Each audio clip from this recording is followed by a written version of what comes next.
보관원과 함께하면 지금이 싱싱한절기. 광주에서 6살 여자아이가 유치원 통학버스에 치여 숨지는 사고가 발생했습니다. 그런데 이 초등학교와 스쿨존 횡단보도에서 일어난 사고입니다. 김인정 기자입니다.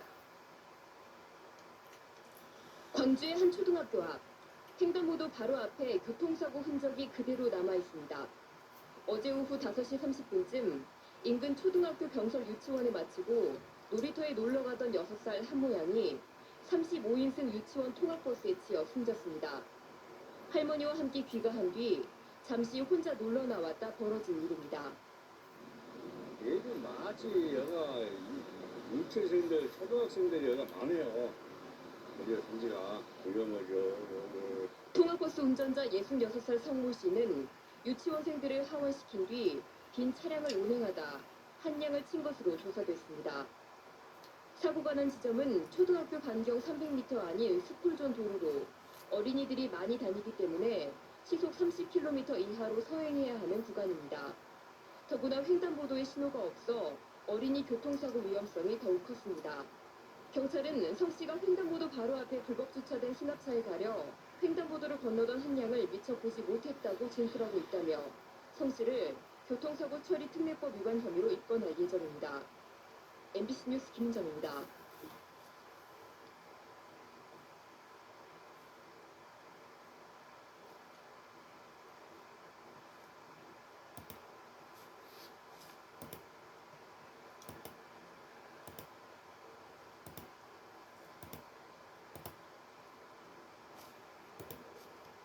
전교길 고등학교 통학버스가 신호를 위반하고 달리다가 사고가 났습니다.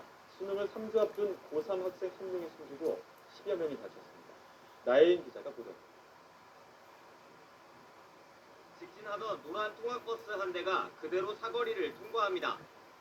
교차로를 무사히 빠져나가나 싶었지만 직진 신호를 받고 출발한 차량과 충돌하고 맙니다.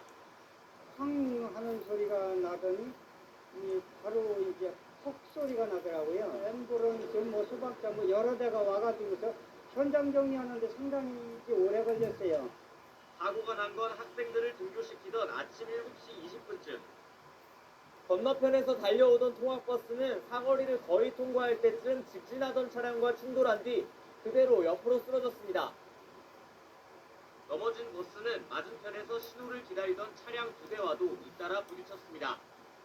이 사고로 통학버스에 타고 있던 고등학생 10여 명이 크고 작은 부상을 입었습니다. 중상을 입은 학생 1명은 병원 이송 과정에서 숨졌습니다. 버스 운전자 47살 정모 씨는 0.01%의 혈중 알코올 농도가 검출됐습니다. 음주운전 적발 기준에는 못 미치지만 전날 밤 집에서 막걸리를 마시고 숙취운전을 한 것으로 조사됐습니다. 여러 대학에 동의 받아갖고 체험을 했어요. 적재 신호를 바뀐 거 받고 자기가 갈 수 있을 것 같다고 진행했다. 경찰은 통학버스 운전기사에 대해 구속영장을 신청하는 방안을 검토하고 있습니다. YTN 나혜인입니다.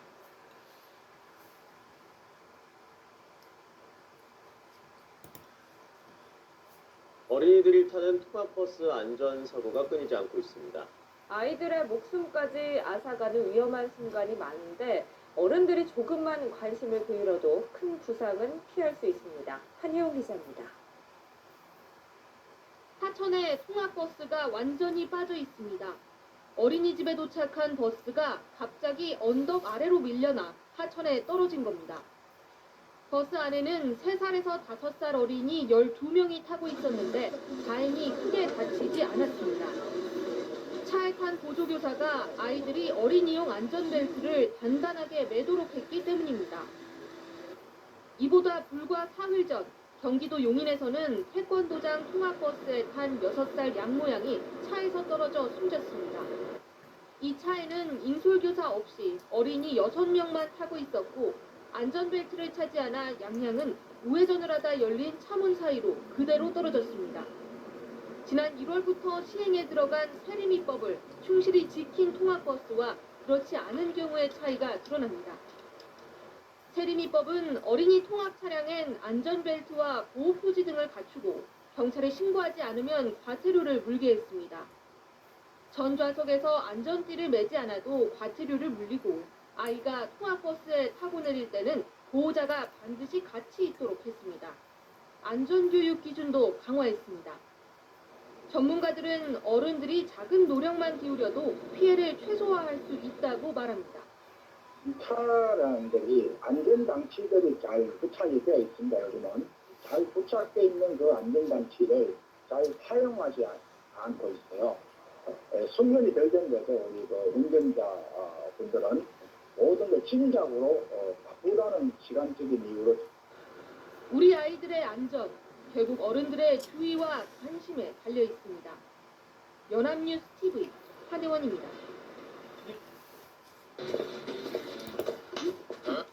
담요로 인해 20초에 한 명씩 손발 절단수를 받게 됩니다. 끔찍한 현실이죠. 마침내 혁신적인 가만히 있어도 숨이 턱턱 막히는 날씨, 뜨겁게 달아오른 어린이집 버스 안에서 아이가 다쳐 숨지는 일이 또 일어났습니다. 어제 오전 9시 40분 경기도 동두천시 한 어린이집에 원생 9명을 태운 통학버스가 도착했습니다. 하지만 차에선 8명만 내렸습니다. 4살 김모양이 차에 남겨졌지만 운전기사도 어린이집 교사들도 까맣게 놀랐습니다. 오후 4시 수업이 끝난 뒤 어린이집 교사는 김양의 부모에게 전화를 걸었고 그제야 김양이 통학버스에 탔었다는 사실을 알게 됐습니다. 뒤늦게 김양을 찾아 나섰지만 너무 늦었습니다. 뜨거운 차 안에 7시간이나 방치됐던 김양은 맨 뒷좌석에서 이미 숨을 거둔 뒤였습니다. 사고가 그게 거철돼서 더 이상은 병원 이동은 안 하고 경찰분들한테 현장을 넘기고 왔습니다. 지난 4일 경남 의령군에서도 비슷한 사고가 있었죠. 60대 외할아버지가 뒷좌석에 태운 3살 외손자를 깜빡하고 출근했습니다. 그날 의령의 낮 최고 기온은 33도, 할아버지가 점심 식사하러 가려고 차를 다시 찾기까지 4시간을 방치고 있던 아이는 열사병으로 숨졌습니다. 그 아이를 태우고 출발해서 약 한 2-3km를 운행해오는 과정에 오전에 있을 이사회에 관련해서 생각을 너무 하다 보니까 아이를 태운 것을 잊은 것으로. 그리고 2년 전 딱 이맘때죠.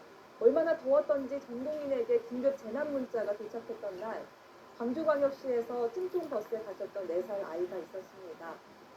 2년이라는 시간이 흐르는 사이 키도 몸무게도 조금씩 자랐지만 아직도 의식을 찾지 못하고 있는데요. 밥 한 술만 먹을 수 있었으면, 미안하다는 말 한마디만 전할 수 있었으면 희망의 끈에 놓을 수 없는 가족들의 가슴은 타들어만 합니다. 얼마나 더웠을까, 얼마나 괴로웠을까, 그 안타까움은 이루다 말할 수가 없습니다. 잊을만 하면 반복되는 어린이 차량 방치 사고, 확실한 대책은 없는 걸까요?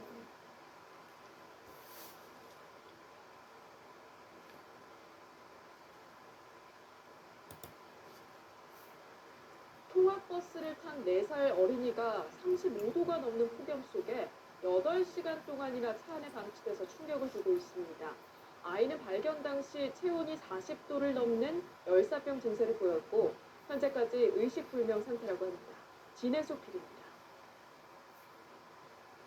광주의 한 유치원 통학버스 안에서 4살 A군이 발견된 것은 29일 오후 4시 30분쯤. 운전기사가 뒷좌석에서 의식을 잃고 쓰러져 있는 A군을 발견해 경찰에 신고했습니다. A군은 8시간 동안 버스에 갇혀 있었던 것으로 확인됐습니다. 발견 당시 A군은 체온이 40도를 넘는 열사병 증세를 보여 대학병원으로 옮겨져 치료를 받고 있지만 현재까지 의식이 없는 상태입니다. 당일 광주의 낮 최고 기온은 35.3도, 밀폐된 버스 안 내부 온도는 70도까지 치솟은 것으로 추정됩니다. 어른도 10분 이상 견디기 어려운 살인적 더위에 4살 아이가 8시간이나 방치된 겁니다. 기사버스랑 차를 혼동해가지고 가서 세차를 하고 왔다는데 일단 몰랐다면서 발견을 못했다는 자체를 이해가 안 되고요. 당시 통학버스에는 인솔교사까지 동승하고 있었지만 누구도 A군을 발견하지 못했습니다. 통학 차량 내 아이를 제대로 확인하지 않는 사례는 되풀이되고 있습니다. 지난 2011년에도 경남의 한 어린이집 통합용 승합차 안에서 5살 남자아이가 7시간 동안 갇혀있다 사망하는 사고가 발생했고, 지난달 1일 광주에서는 6살 여자아이가 어린이집 차량에 2시간 동안 방치됐다 구조되기도 했습니다. 연합뉴스 진혜수입니다.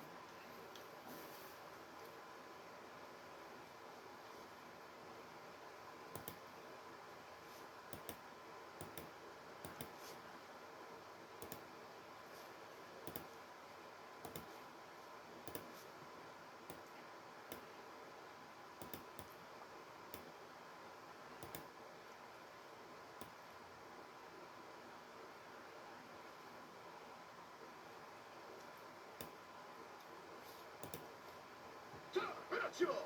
내가 팀장 아니사. 이 팀장 데리고 와. 저 실례지만 저희 팀장이 뭐 관계가 어떻게 돼? 내가 팀장도 통학버스에 어린이가 혼자 방치되어 있다가 사망하는 사고가 끊이지 않고 있죠. 이런 사고를 막기 위해 정부가 버스 안 하차 확인 장치 설치를 의무화했습니다. 이중범 기자입니다.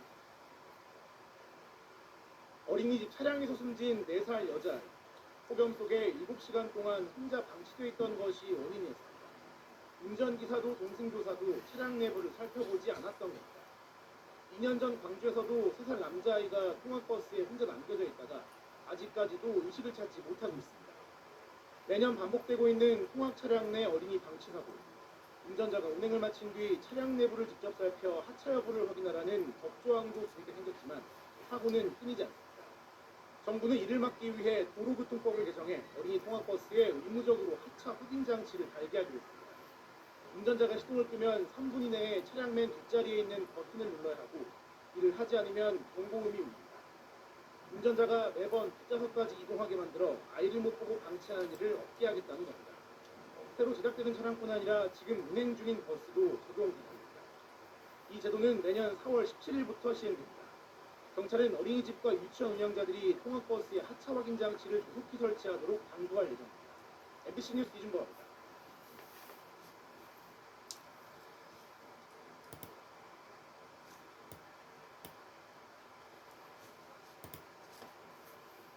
어린이집 차량 사고가 또 일어났습니다. 통학 차량이 수로 아래로 떨어지면서 교사 그리고 학생 10여 명이 다쳤습니다. 우철희 기자 연결됐습니다. 우 기자 나오십시오. 네, 사회부입니다. 네, 어떻게 하다 일어난 겁니까? 네, 사고가 일어난 건 오늘 오전 9시 40분쯤입니다. 경기도 고양시 풍동에 있는 한 어린이집 앞에서 일어난 건데요. 이 어린이집 통학 차량인 25인승 버스가 경사진길에서 뒤로 미끄러지면서 2.5m 수로 아래로 굴러 떨어졌습니다. 이 사고로 차 안에 있던 어린이와 교사, 운전기사 등 모두 14명이 다쳐서 병원으로 옮겨졌습니다. 경찰 조사 결과 사고 당시는 통학버스가 어린이집에 도착해서 원생들이 하차를 하던 상황이었는데요. 핸드브레이크를 채웠지만 알 수 없는 이유로 버스가 뒤로 밀리면서 사고가 일어난 겁니다. 경찰은 비교적 큰 부상을 입은 운전기사 58살 김모 씨가 회복되면 정확한 경위를 조사할 방침입니다. 네, 아직 이 사고가 부주의인지 왜 그런지 이유는 아직 조사되지 않았습니다만은 세리미법 어린이집 통학 차량 안전기준 강화하는 법이 시행된 지 2달 되지 않았습니까? 네, 그렇습니다. 앞서 세리미법은 지난 1월 말에 본격 시행됐습니다. 차량에 탄 아이들의 안전기 착용과 보조교사 탑승, 운전자 등의 안전교육을 의무화하는 내용 등을 담고 있습니다. 오늘 통과한 버스의 경우에는 지난해 11월에 이미 정식으로 신고된 통학 차량입니다. 또 당시 보조교사도 타고 있었고요. 통학 차량 운전기사와 어린이집 원장 모두 안전교육도 이수한 것으로 확인이 됐습니다. 하지만 실제로 세리미법 시행 이후에도 관련 사고가 계속되고 있습니다. 지난달 11일 경기도 광주시 투어읍에서는 4살 이모군이 자신이 다니던 어린이집 통학 차량에 치여 숨졌습니다. 또 지난 1일에도 경기도 수원시 금곡동에서 어린이집 통학 차량과 승용차가 부딪혀서 교사와 원생 3명이 부상을 당했고, 이에 앞서 경기도 용인에서도 태권도장 승합차를 타고 가던 6살 여자 어린이가 갑자기 문이 열리면서 도로로 떨어져 숨지기도 했습니다. 지금까지 사회부에서 YTN 우천입니다.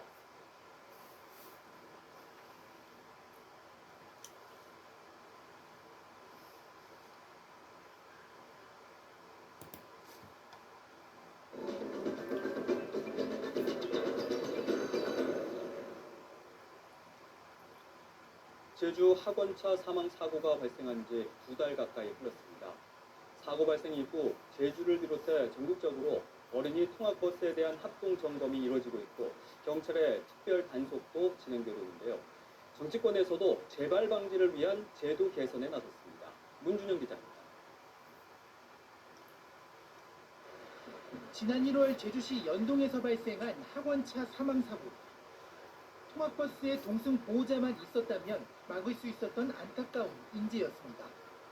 2015년 동승자를 반드시 두도록 도로교통법이 개정됐지만 법을 어겨도 처벌은 벌금 30만 원. 동승자가 없는 학원차가 경찰에 적발된 사례도 거의 없습니다. 전국 어린이 통학버스가 13만 대인 걸 감안하면 사실상 단속이 전무했던 겁니다. 비슷한 사고의 재발을 막기 위해 최근 국회에선 동승자가 차량에 타지 않을 때 벌금액을 올리는 등 처벌 규정을 강화하는 방향으로 도로교통법 개정안을 준비하고 있습니다. 경찰 한 명이 단속하는 차량 대수가 너무 많으니 거의 안 보니까 그러니까 어쩌다 걸리면 30만 원 내고 말지 이렇게 안이하게 생각할 수 있는 거죠. 그러니까 처벌의 수위도 훨씬 강화해야 되고. 이번에 사고를 낸 학원은 지난해 교육청에 제출하는 안전 운행 일지에 동승자가 있다고 표시한 것으로 KBS 취재를 통해 드러났습니다. 이처럼 허술한 서류상 점검을 막기 위해 허위로 작성했을 때 처벌할 수 있는 법적 근거도 마련하고 있습니다. 여기에 동승자에 대한 지자체와 국가의 지원이 가능한지에 대한 논의도 이뤄질 전망입니다.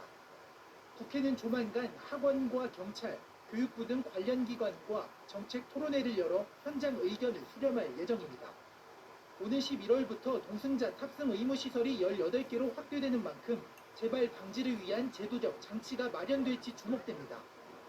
KBS 뉴스 문준영입니다.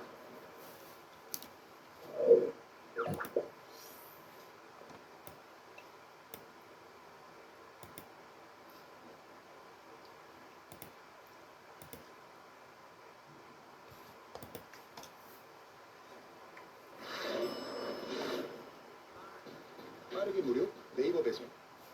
어린이 통학버스 안전을 강화하기 위해서 개정된 도로교통법이 올해부터 시행됐는데요. 어린이 통학버스는 운전자든 관계자들의 안전 의무를 강화하고 적용 대상 시설도 크게 확대했습니다. 달라진 안전의무 수칙을 김경목 기자가 전합니다. 지난해 5월 축구교실 승합차 사고로 세상을 떠난 태호와 유찬이. 아이들은 뒷좌석에 홀로 탑승했고 동승 보호자는 없었습니다. 이후 논의가 시작돼 개정된 어린이 통학버스 안전을 위한 개정 도로교통법이 본격 시행됐습니다. 우선 관리 감독을 받는 통학버스 적용 대상 시설이 유치원과 초등학교 등 기존 5곳에서 축구교실 같은 체육시설과 사회복지시설 등을 포함해 18곳으로 확대됩니다. 또 동승보호자의 탑승을 의무화했습니다. 다만 시설 운영 상황 등을 고려해 2년 뒤부터 본격 시행하게 됩니다. 대신 유예기간 동안 차량 운전자는 아이들의 안전벨트 착용, 승하차 시 안전을 반드시 직접 확인해야 합니다. 안전교육도 강화됩니다. 기존에는 통학버스 운영자와 운전자만 교육을 받으면 됐지만 이제 동승자도 받아야 합니다. 경찰은 앞으로 관계부처와 지속적인 안전점검과 교육을 실시할 계획입니다. 아이들의 안전은 무엇보다 어른들의 관심과 협조가 중요한 만큼 안전수칙 준수를 당부드립니다. 경찰은 신설 처벌 규정에 따라 만약 사고가 날 경우 통학버스 관련 정보를 공개하는 등 엄중 대응할 방침이라고 밝혔습니다. 연합뉴스TV 김경록입니다.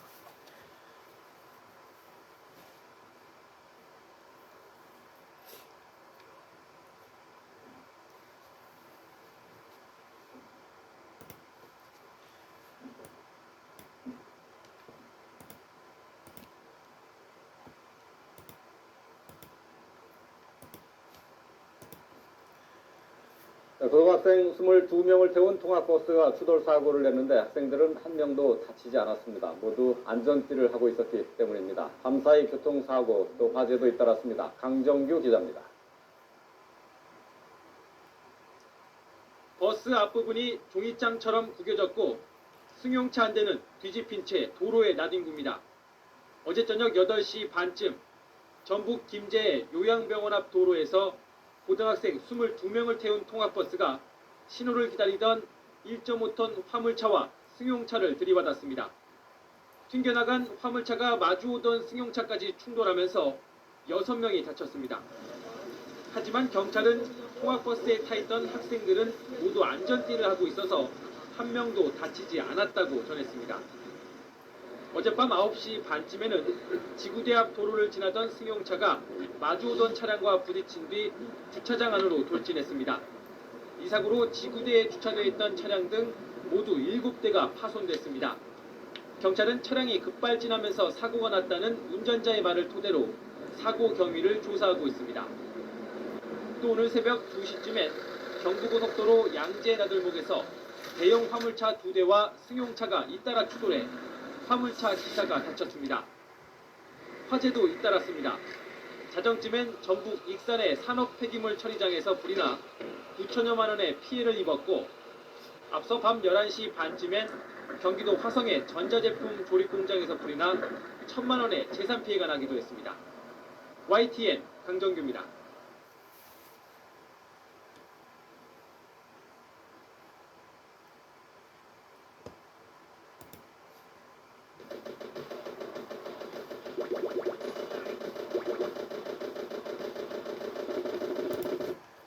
노란색 통학버스 앞부분이 형체를 알 수 없을 정도로 부서졌습니다. 시민들은 우산을 쓴 채 사고 수습 장면을 지켜봅니다. 승용차와 중학교 통학버스 3.5톤 트럭이 3중추돌 사고를 낸 것은 어제 오후 4시 20분쯤 99살 박모 씨 등 운전자 3명과 통학버스를 타고 집으로 가던 여중생 20명이 다쳤습니다. 경찰과 소방당국은 빗길을 달리던 승용차가 갑자기 차선을 바꾸는 차를 피하려다 통학버스와 추돌하면서 3중 추돌 사고가 난 것으로 보고 있습니다. 비슷한 시각 구조대원들이 남부순환도로 한가운데서 다급히 심폐소생술을 실시합니다. 동물이 지나도록 만들어 놓은 생태 통로를 건너던 50대 추석 남성이 20m 아래 도로로 추락한 겁니다. 이 남성은 병원으로 옮겨졌지만 숨졌고, 경찰은 지문 분석을 통해 신원을 확인하고 있습니다. 어제 저녁 7시 15분쯤에는 제주 서귀포시의 단층 주택에서 불이 났습니다. 불은 가재도구와 주택 일부를 태운 뒤 15분 만에 꺼졌지만 불로 인해 다친 사람은 없었습니다. 경찰과 소방당국은 대전반에서 불이 시작된 것으로 보고 있습니다. YTN 김승환입니다.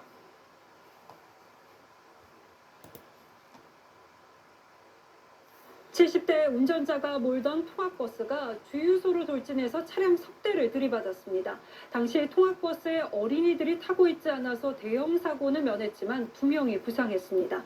어쩌다 이런 일이 벌어진 건지 강석 기자입니다. 중앙선을 넘은 노란색 통학버스가 주유소를 향해 돌진합니다. 주유기를 들이받은 통학버스는 조수석 쪽이 크게 찌그러졌습니다. 쾅 소리가 나면서 쳐다봤더니 먼지가 굉장히 심하게 나더라고요. 막 연기가 나고 그럴 때는 막 굉장히 겁이 났죠. 불이 날까봐. 통학버스가 인천의 한 주유소로 갑자기 돌진한 건 오늘 오전 9시쯤. 어린이 통학버스는 주차되어 있던 이 승용차와 충돌한 뒤 주유를 하기 위해 서 있던 트럭 2대를 들이받고 나서야 멈춰섰습니다. 이 사고로 통학버스 운전자 70대 A씨와 주유를 하고 있던 트럭 운전자 등 2명이 다쳤습니다. 사고를 낸 통학버스에는 어린이들이 타고 있지 않아 다행히 대형 사고로 이어지진 않았습니다. 통학버스 운전자 A씨는 주행 중 갑자기 핸들이 움직이지 않았다고 경찰에 진술했습니다. 음주나 약물은 아니고, 불운전 쪽은 저희도 지금 가능성을 열어두고 조사를 진행할 방침이에요. 경찰은 자동차 운행 기록과 CCTV 분석 등을 통해 사고 원인을 조사할 계획입니다. TV조선 강석입니다.